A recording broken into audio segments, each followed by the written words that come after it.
उत्तर प्रदेश सरकार ने विकास को रफ्तार देने के लिए एक बड़ा फैसला किया है। मुख्यमंत्री योगी आदित्यनाथ की कैबिनेट की बैठक में तय किया गया कि अब राज्य के सभी 75 जिलों में ओटीडी सीएम फेलो तैनात किए जाएंगे ताकि हर जिले के काम की सही निगरानी हो सके और विकास तेजी से आगे बढ़े।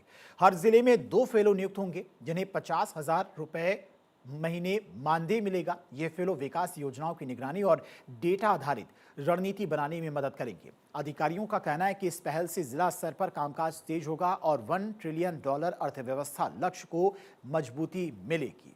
अब हर जिले में 2 विशेषज्ञ तैनात किए जाएंगे, एक इकोनॉमिक डेवलपमेंट फेलो और एक डेटा एनालिस्ट फेलो। ये दोनों जिलाधिकारी के नेतृत्व में काम करेंगे और जिले की आर्थिक गतिविधियों पर नजर रखेंगे।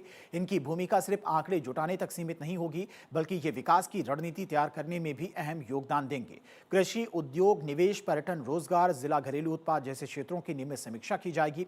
अब तक योजनाओं की निगरानी अक्सर कागजी रिपोर्ट या फिर देरी से आने वाले आंकड़ों पर निर्भर रहती थी। क्या होगा इसका असर, वो भी आपको बताते हैं। लेकिन नई व्यवस्था में डिजिटल डैशबोर्ड आधारित मॉनिटरिंग होगी। इसका मतलब है कि हर योजना को प्रगति को ऑनलाइन ट्रैक किया जाएगा। किस जिले में कौन सा सेक्टर पीछे है, कहां सुधार की जरूरत है, ये सब तुरंत सामने आ सकेगा। इससे फैसले तेजी से होंगे और योजनाओं का असर भी ज्यादा दिखेगा। सरकार का मानना है कि जब डेटा के आधार पर निर्णय लिए जाएंगे तो न सिर्फ पारदर्शिता बढ़ेगी बल्कि जवाबदेही भी तय होगी। अब अगर बात की जाए कि इस फेलोशिप के लिए कौन योग्य है, तो इस फेलोशिप के लिए सरकार ने साफ तौर पर योग्यता तय की है।